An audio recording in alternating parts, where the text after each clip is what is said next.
So today we are going to discuss Aristotle.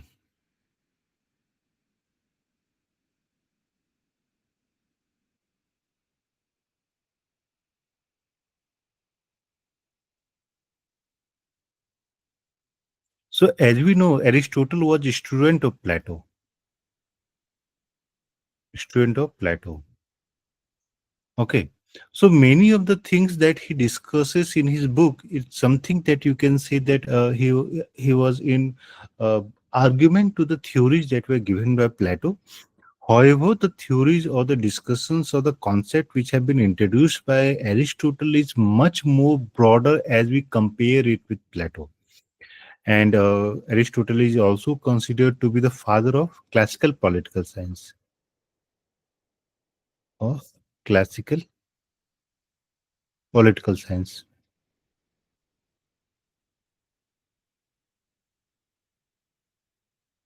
Okay, so we are going to start with the theory of state.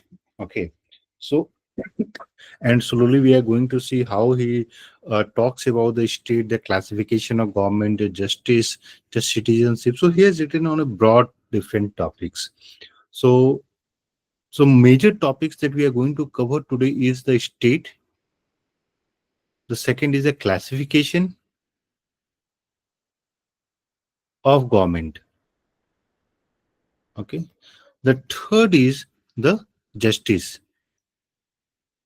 How does it define justice? What are the concepts of justice? And the fourth is the citizenship part. Citizenship. Okay.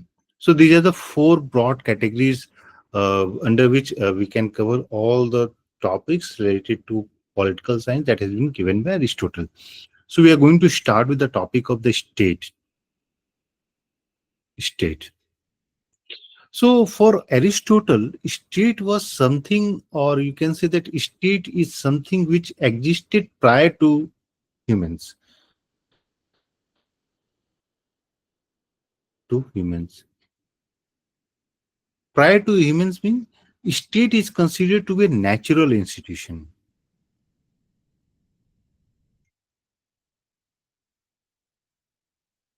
And it has been organically, you can say, evolved. Organic evolution of state.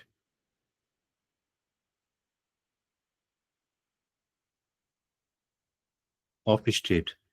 So, if there is a question that who gave the theory of organic evolution of state and evolution of state, and if you see the option of Aristotle, this means Aristotle is the correct option. Okay, and he says that state existed prior to the humans. Why? If we look into the objective part, okay. So before we get into the objective of why state existed or how state came into existence, if we just talk about the characters of state, so one of the characters is that state is a natural institution, means it is not artificial or not created by contract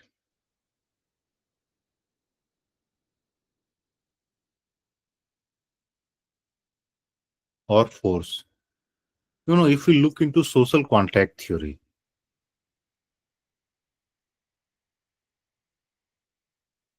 social contract theory says that yes, a state existed after humans. They form the social contract.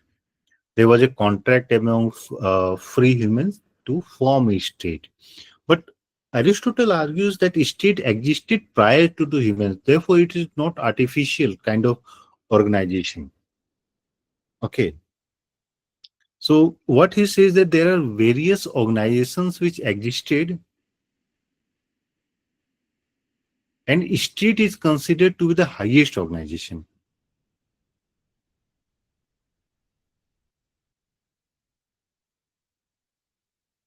Or you can say organization of organizations.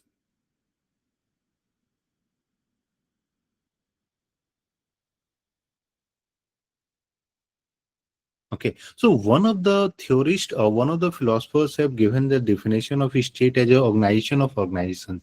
So when we'll be discussing state in details, so there you will see who gave the this theory, and you can also note it down. You can also find it out. Okay.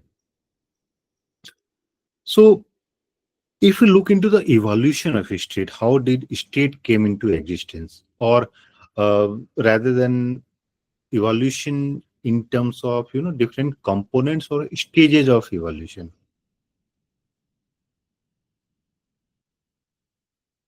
Stages of evolution.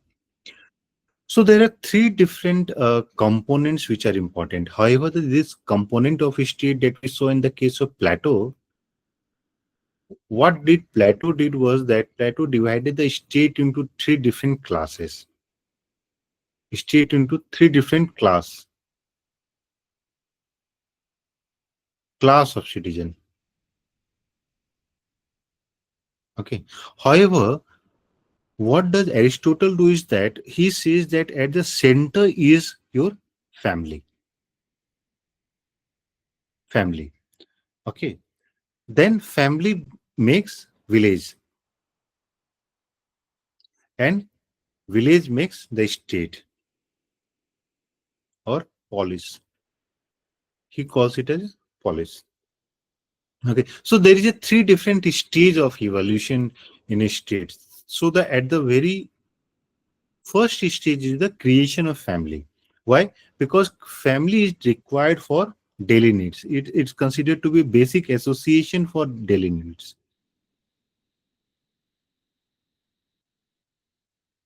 Basic association for daily needs.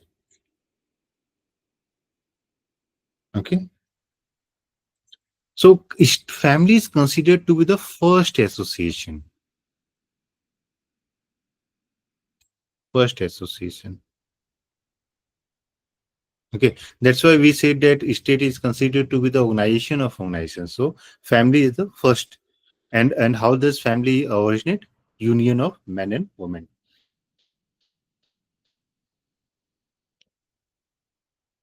And woman. Okay. And he has also argued that family can also originate with the union of master and slave for the association for the need of survival part. Okay. But then family is necessary for biological and economic necessity. So this is the first association, first unit of state.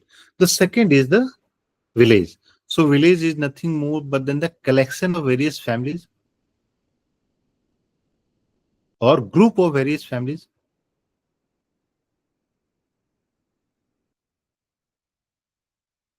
Okay. Again, what does village do? Fulfillment of social and economic requirement of social and economic requirement.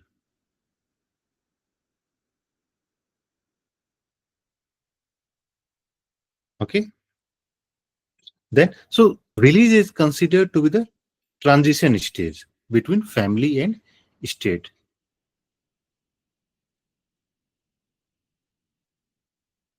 So this is the first stage. Village is considered to be the transition state between family and polis, and state is considered to be the highest natural association.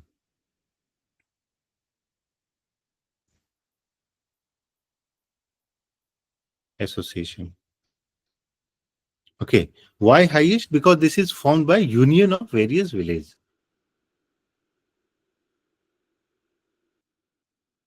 Various villages. Okay. Now, why we say that yes, state is considered to be the highest? Because Aristotle argues that state is something which is made through self-sufficient community.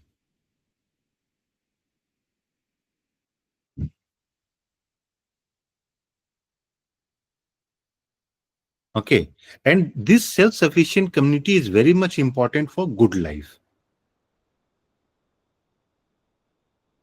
Okay, so similar to Plato, Plato also says that the purpose of the state is for the fulfillment of welfare of the people. So, in the same way, you can say that the purpose of state that Aristotle talks about, if we talk about the purpose, what is the purpose of creating the state?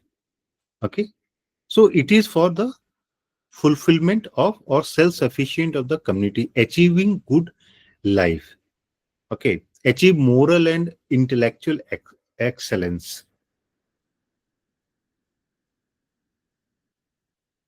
and intellectual.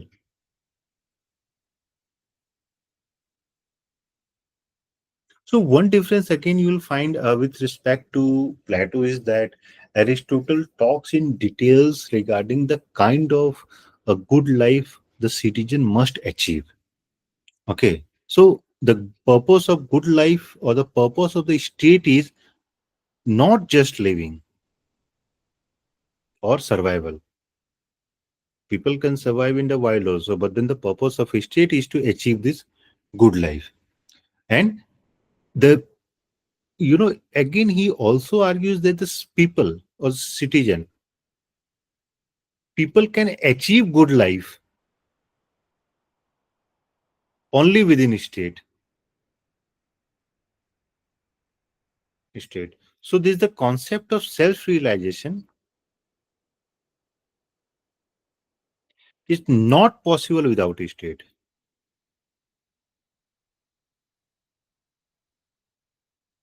Without a state. Okay? It is not possible. So again, when we talk about the self-realization, so what are the characteristics of a state? What are the defining features of the state? So you can say that when we are talking about the self-realization, which is not possible without a state, so we are saying that state is not just political and economic association or state. The purpose of state is not to achieve just economic and political well-being. Okay, not just economic and political. See, economic and political is an important aspect within the state, but then not limited to economic and political. Okay, individual must realize the full potential of full potential, realization of full potential. Okay,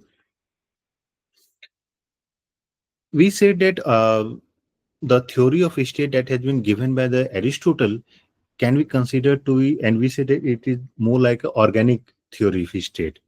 So, what does this organic theory mean?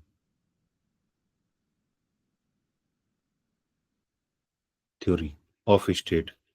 How can it be interpreted? What do we mean when we say that it's an organic theory? So, when we say that a state is an organic whole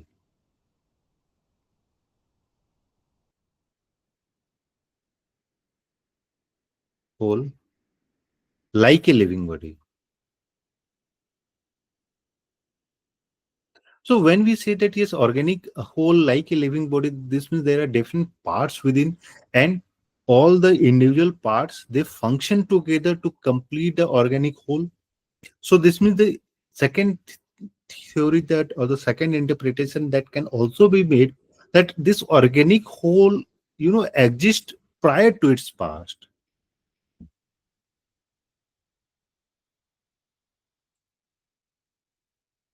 prior to its parts. Okay, so this part they together form the organic whole. Okay, so we are saying that individuals they make family, family make village, and the village make the state. Okay, now you'll find that he talks about the association only. That's why we are not taking individual at the core. We are taking family at the core because the state is an association. Is considered to be the association. So there are three different layers of association. So this is stage one, this is stage two, and this is stage three. Okay, and all these layers of association are necessary for realization of the individual needs. Okay, one of the character of state that Aristotle talks about is that there is a rule of law. Rule of law is very much important. So there is no arbitrary rule. Okay, and the state is something that can ensure justice through fair distribution, fair, proper distribution.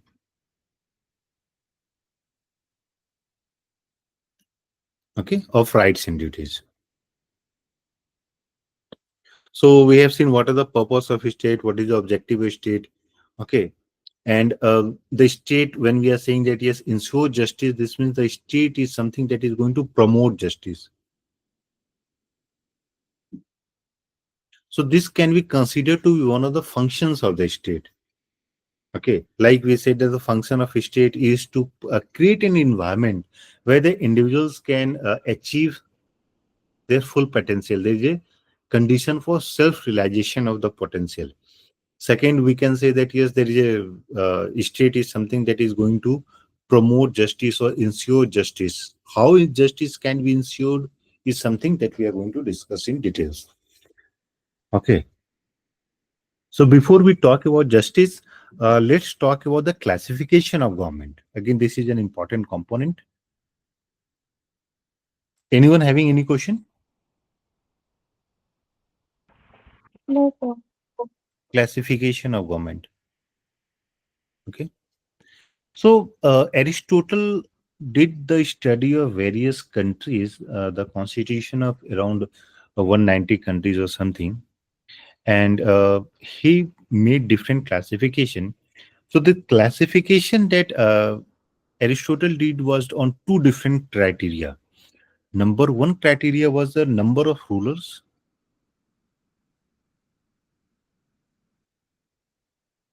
and the second criteria of classification was the purpose of rule. Okay,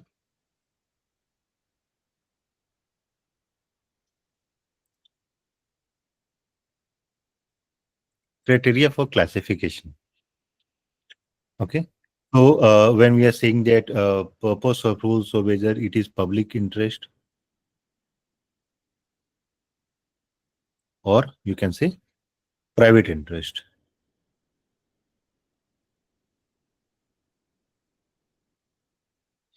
So, and he says that this public interest is the correct form. Okay. So if we talk about the purpose of rule, so the first classification he does is the monarchy. The second that he does is the aristocracy. And the third that he does is the polity. Polity. Now, one important argument that Aristotle does is that there is a perverted form or the incorrect form. Now, he talks about perverted form. Perverted form is that where there is a private interest. Okay. So, the perverted form of monarchy is tyranny.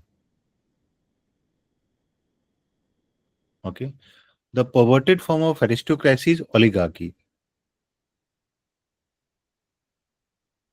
And the perverted form of polity is democracy. Okay. So now let's discuss in details what does or how does he argue about monarchy. So what is the characteristics of monarchy? We can say rule by one person.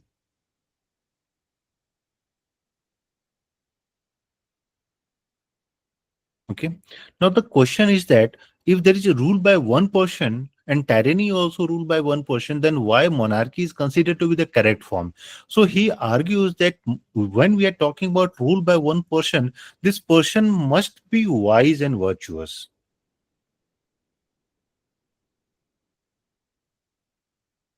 And if this wiseness and virtuousness is missing, then this monarchy gets converted to tyranny. Okay. So when we are saying that yes, this is public interest, monarchy can be considered to be under public interest only when this rule by one person is governing for the welfare of the people. Welfare of the people. Okay. So he says that monarchy is an ideal form. However, this is rarely. I mean, it's very rare to achieve. Why rare to achieve? Because a person who is going to work in the public interest, wise and virtuous, no private interest is something which is very nature. Okay. So this monarchy A person who is wise and virtuous, this will degrade to tyranny only when the person, you can say, or the one ruler, he starts working for or seeks personal gain and absolute power.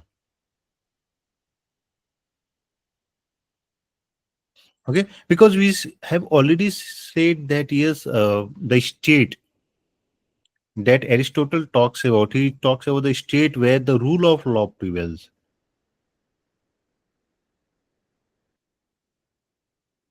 And if there is a condition that yes, one ruler is gaining absolute power, this means that ruler becomes above the rule, above the rule. Okay. When the person become above the rule, therefore there will be no rule of law. And see, till now the concept of constitutional government had not came into existence. So it only came later in when we will be talking about in terms of people like John Locke and all. So they talked about a limited form of government and the constitutional. So before John Locke, you'll find that each and every ruler they talked about or they preferred monarchy in some form. Even Aristotle, when he talks about monarchy to be the ideal form, however, which is very much rare. And again, if you talk about Plato, for Plato also the philosopher king was the most ideal state. Okay. So next is aristocracy.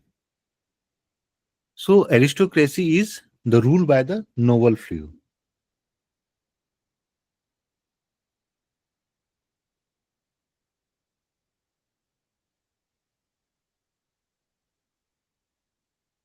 Again, when we are talking about this noble few, the same condition, wise and virtuous will be there.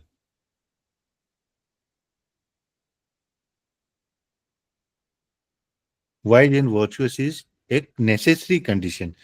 Okay. Now, this how do you select this noble few? The selection is on the basis of merit, wisdom, and justice. No. And when you introduce wealth, it becomes oligarchy. Wealth as a condition for selection of this noble few, this become oligarchy. Okay. So rule by the rich elite. Okay. And when we are saying that yes, rule by the rich elite, then again they are going to serve private interest. Serve the private interest. Okay. So this is again very much important when we are talking about the. So you see how democracy and next when we are going to talk about democracy, so you'll find that all these things like aristocracy, when there's a concept of wealth introduced for the or one the wealth becomes one of the characteristics for the selection of the noble few, we are saying that oligarchy becomes a perverted form of aristocracy or degradation of aristocracy to oligarchy. The third is the polity. Polity is being again considered to be the best. According to Aristotle, it is the best practical government.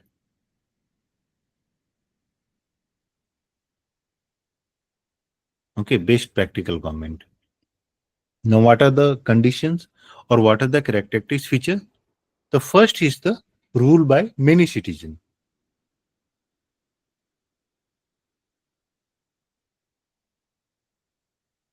Again, you will say that yes, democracy is the again rule by many citizens.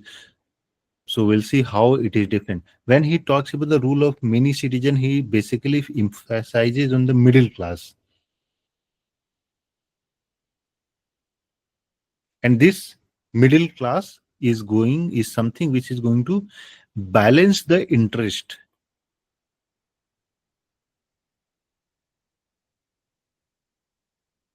of rich and poor. Okay. So again, middle class is not something which is again going to take care of their own interest. No.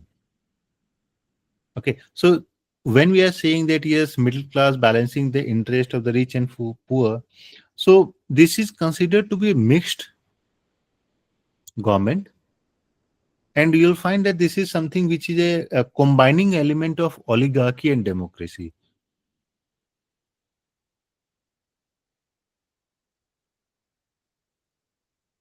Of oligarchy and democracy.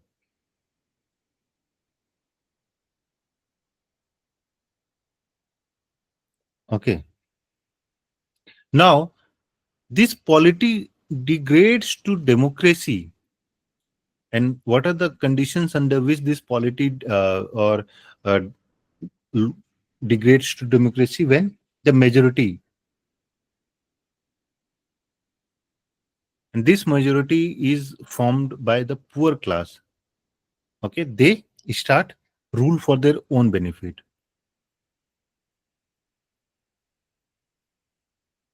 Own benefit. Okay, ignoring law and justice. So no law and justice. So democracy, when according to Aristotle, he calls democracy as a mob rule.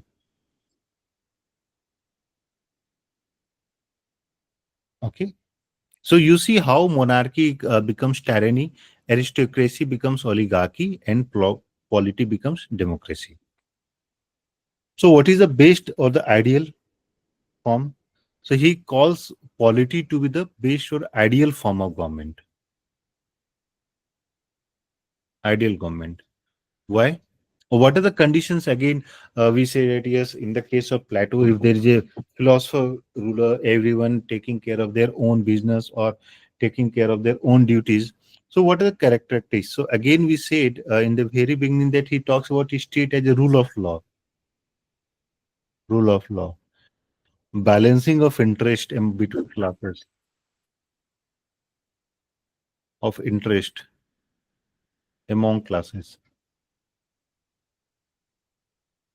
okay, among different classes. Again, you can think of participation of citizens.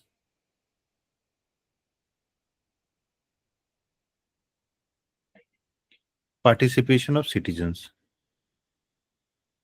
So we will be seeing how participation of citizens is considered to be the most important criteria for citizenship. And this participation of citizens in the process is one of the basic element of citizenship that Aristotle talks about. Okay. However, if you differentiate between Aristotle and Plato, you'll find that this polity seems to be more realistic as compared to Plato, because Plato talks about everyone taking care of their own interest, everyone taking care of their own work, philosopher king, and again communism of properties, like philosopher king and the auxiliaries, they do not own any property, which is again something which is very much unrealistic in nature. Okay, so this is how classification, uh, different forms of government has been classified by Aristotle. Okay, any question? Yes. Okay. The next that we are going to talk about is the Aristotle's theory of justice.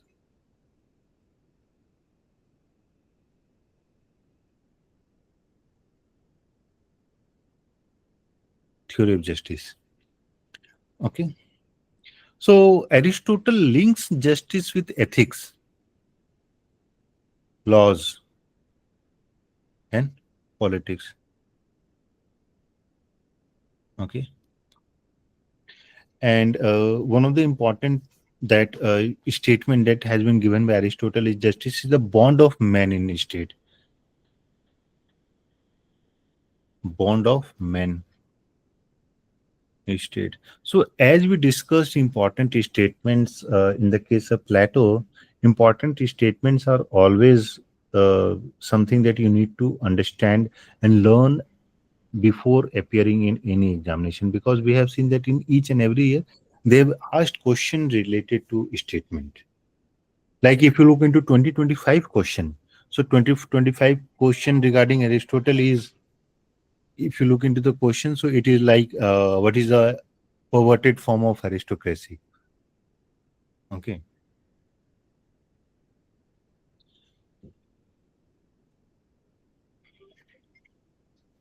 So if we talk about justice, how does Aristotle interprets this topic of justice? He talks about justice in the form of bond of man in a state. Okay. Or the state of character which makes men disposed to do what is just.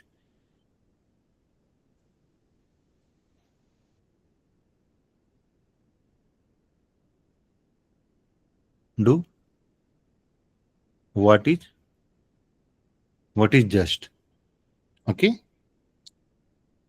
So all these statements are very much important in the examination. What they do is that they'll give such kind of a statement, and then uh, they'll ask like who has said this, or who is the author, or something like that. Okay. So justice, according to Aristotle, can be classified into two different categories. One is general justice, or you can say universal justice. Second is the particular justice.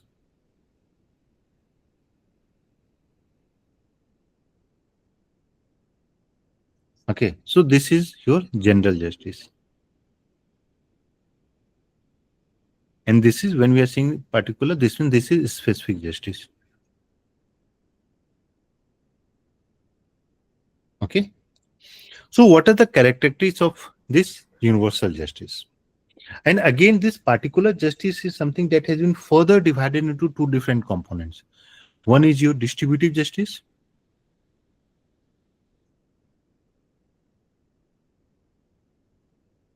And second is your corrective justice or ratificatory justice.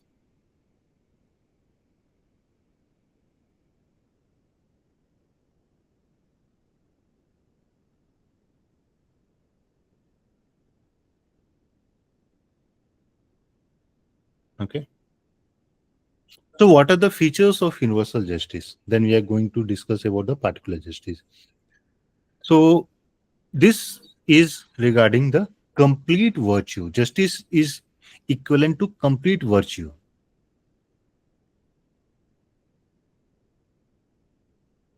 In relation to the others. Okay. So meaning obedience to the law.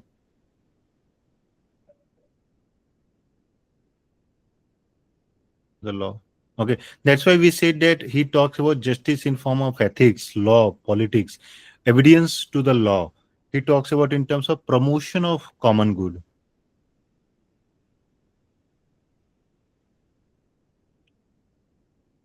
Promotion of common good. Okay. So who is a just man according to Plato? Oh, sorry, Aristotle. Just man. Just man is someone who respects the rights of others.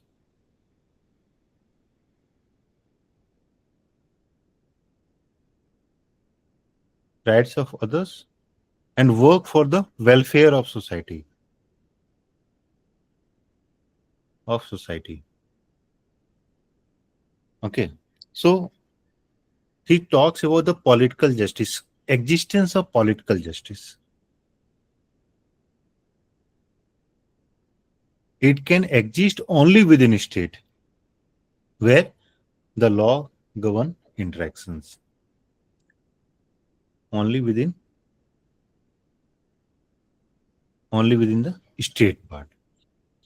Okay, so these are some of the characteristics of universal justice which is going to prevail in the society, which is going to prevail within the system, which is going to prevail within the state, and which is applicable to all. Now, particular justice, specific justice. So, one that we talk about is the first is the distributive justice.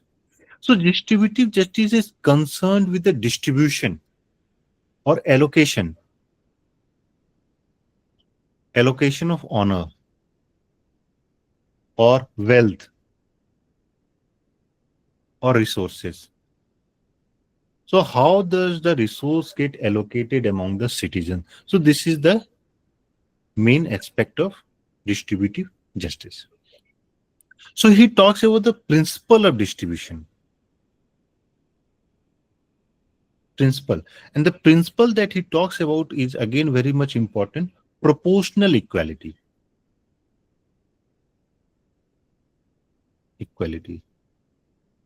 So you can say that he was the first to argue that the benefits that the people receive must be as per their merit. Okay. Benefits as per merits, or you can say benefits proportion to merits, proportional to merits or ability, or even contribution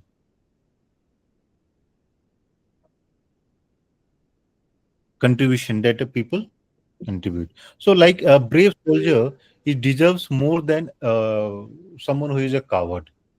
Okay, so it is basically on the basis of the amount of work that you do, or the sacrifice that you make in the society.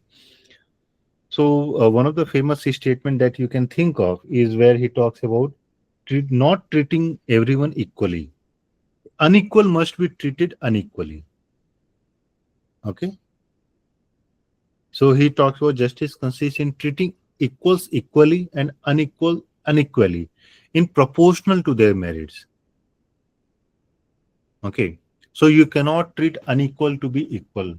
So unequal must be treated unequally and equal must be treated equally. So this becomes the basis of justice that he talks about. Okay. Now what about the corrective justice? So corrective justice is for, you can say rectifying wrongs, restoring fairness. Wrong, or any wrong that has been done to anyone, or that has been done by anyone. Okay, restoring fairness.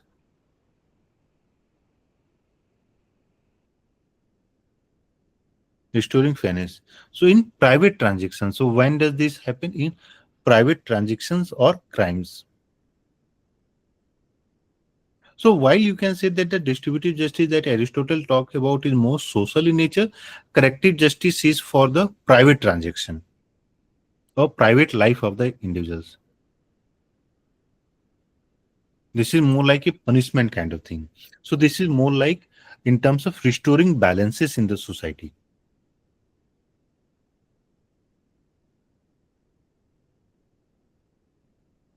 Okay.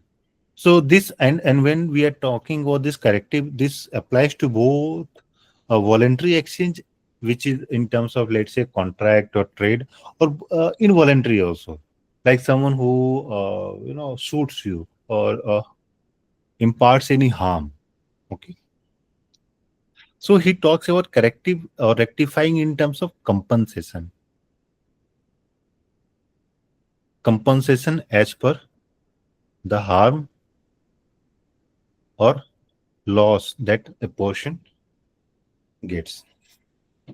Okay. So this is the kind of justice that Aristotle talks about, and this is all that is necessary for your examination. And all this universal justice or particular justice, both is something which is something that is achieved or ensured by is the state, ensured by the state. Okay, so justice is not absolute in nature. If you talk about the kind of justice that Aristotle talks about, it's proportional, equal but proportional.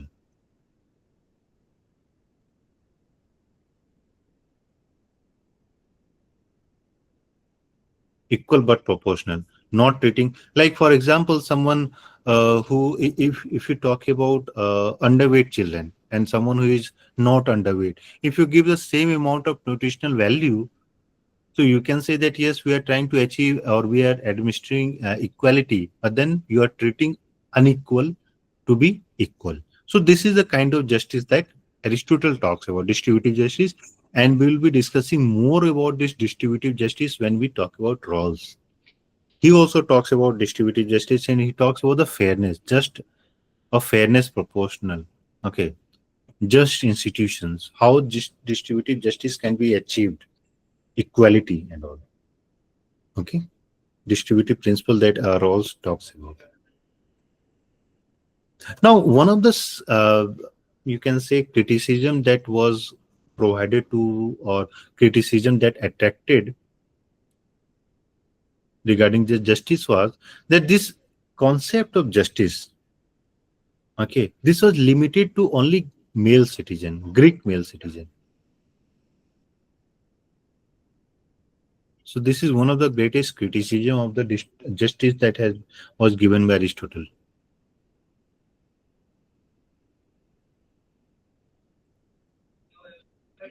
Only Greek male citizen, not even female. And why will so you can say that female, women, slaves, foreigners, all were excluded.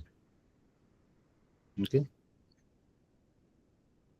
Now, again, at a later stage, many of the theorists or political scientists they argue that justice is only tied to virtue and merit and not human universal human rights and all. So this concept of universal human right arrived much later. So again, I don't know how much fair argument is this, but then you can say that yes, this is again one of the criticism of Aristotle's theory of justice. The last that we are going to discuss. So any question regarding this? No, sir. Okay. The last that we are going to discuss is the citizenship part.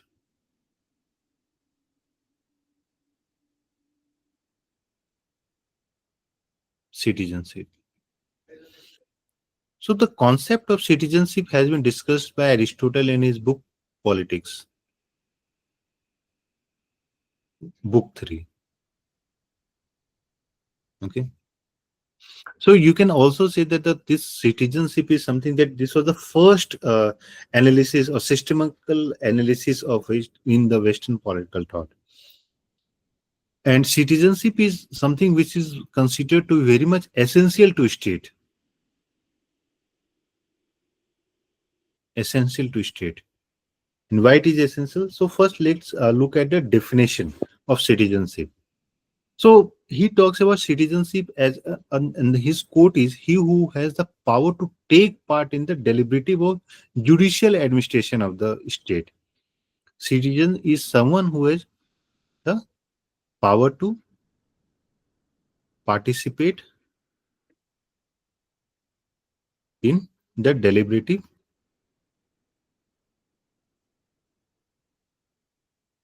or judicial administration.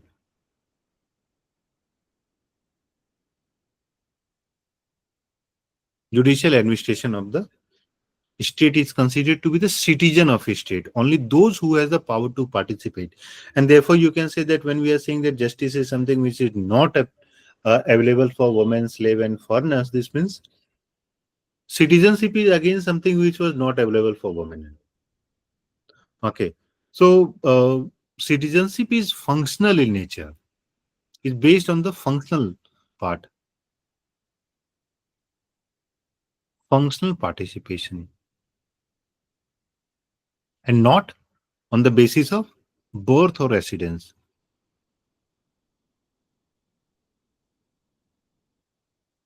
Of birth and residence.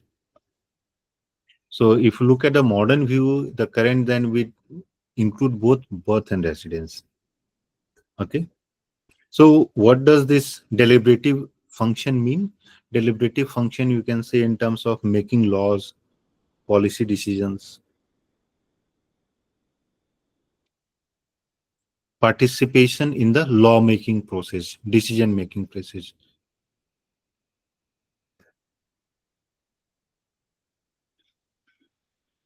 Okay. So this is your deliberative function. What is the judicial function? Deciding disputes or administration of justice.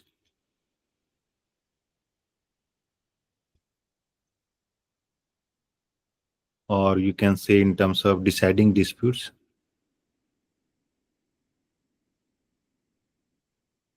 Okay, so only those citizens who participate in this process are considered to be citizens. Okay, so by this we can say that the kind of citizenship or who can become a citizen or kind of citizenship that Aristotle talks about. So he talks about citizenship implies in terms of direct involvement in public affairs, and this can also be considered to be the features of citizenship. So if you talk about the features of citizenship,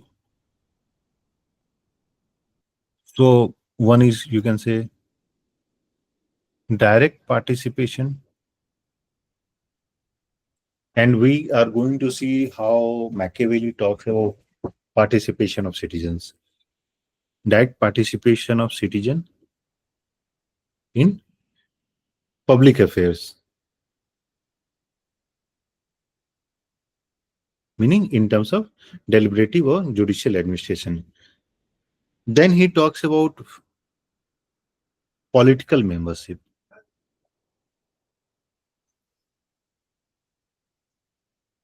Political membership. So you can talk about in terms of responsibility of ruling and being ruled.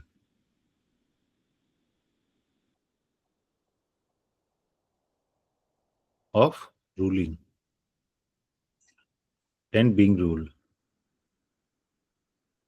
Okay. This means you are bound by the law also, and you are making the law also, you are bound by the law also. So this is again responsibility of ruling and being ruled. This statement can be used in the examination, and if they say who said this, so it is Aristotle. So the third is citizens rule and rule in turn. So both they rule and being ruled. Next is a community oriented.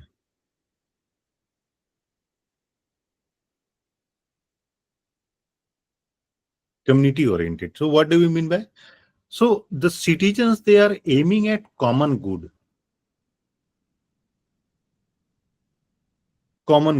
and not private interest.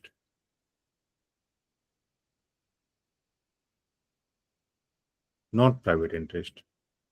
Okay, so again, one of the features that you can think of is economic is not that important. Economic, it cannot be or is not a criteria to become a citizen.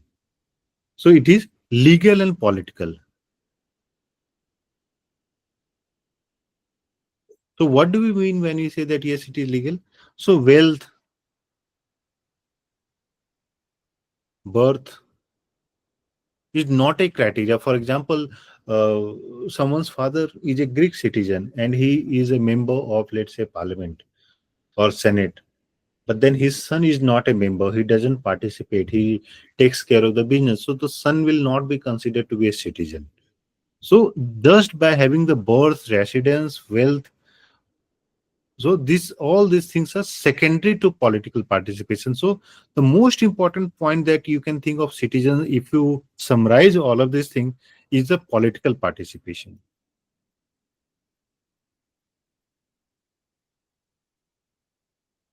Political participation and active participation in public affairs. Okay. So who, again, if you ask like, sir, who are not considered to be a citizen? So not a citizen. So first that you can think of is slaves. For Aristotle, slaves were nothing more than, or they were considered to be living tools. Living tools. And they lack reason for political life.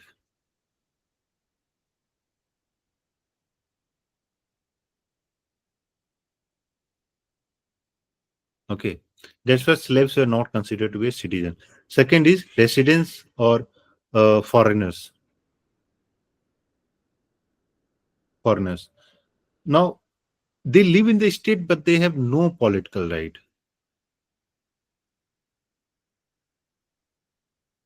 Okay. Third is women. Why women? because women were excluded from political decision making.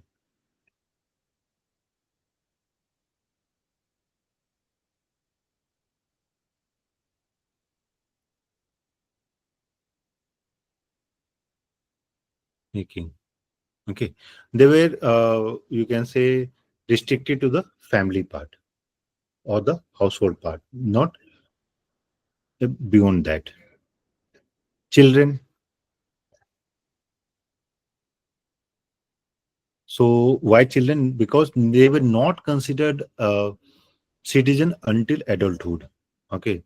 Fifth, like if you talk about manual labors. So Aristotle, sorry, Aristotle argued that labors they lack time for virtue and politics. Okay. Children after adulthood. So again, after adulthood, if they achieve the or they participate in the public affairs, then only not all are going to after achieving adulthood. Not everyone is going to become a citizen. Okay. So what are the conditions? He also argue the conditions. So if we talk about all of these things, one thing that can come into mind is that when we are saying that citizen, they must have moral character and capacity for rational deliberation. Citizens, they must have moral character and capacity for rational deliberations.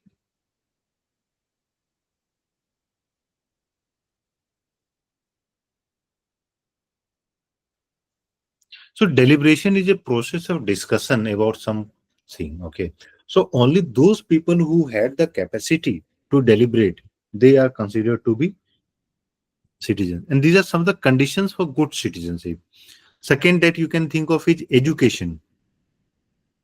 Now this capacity for rational deliberation is something that can be achieved only after education. And this education is something that helps citizens to participate in political process.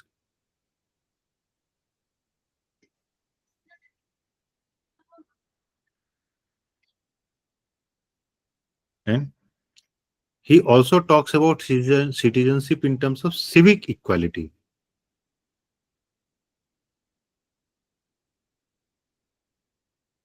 So all citizens had equal political rights.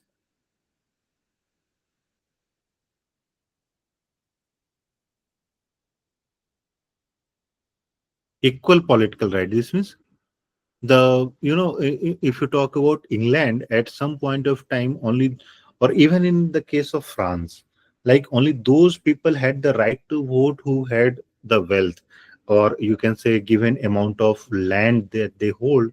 That was the criteria to decide whether you could vote or not. Okay. So this is all that you need to read for Aristotle.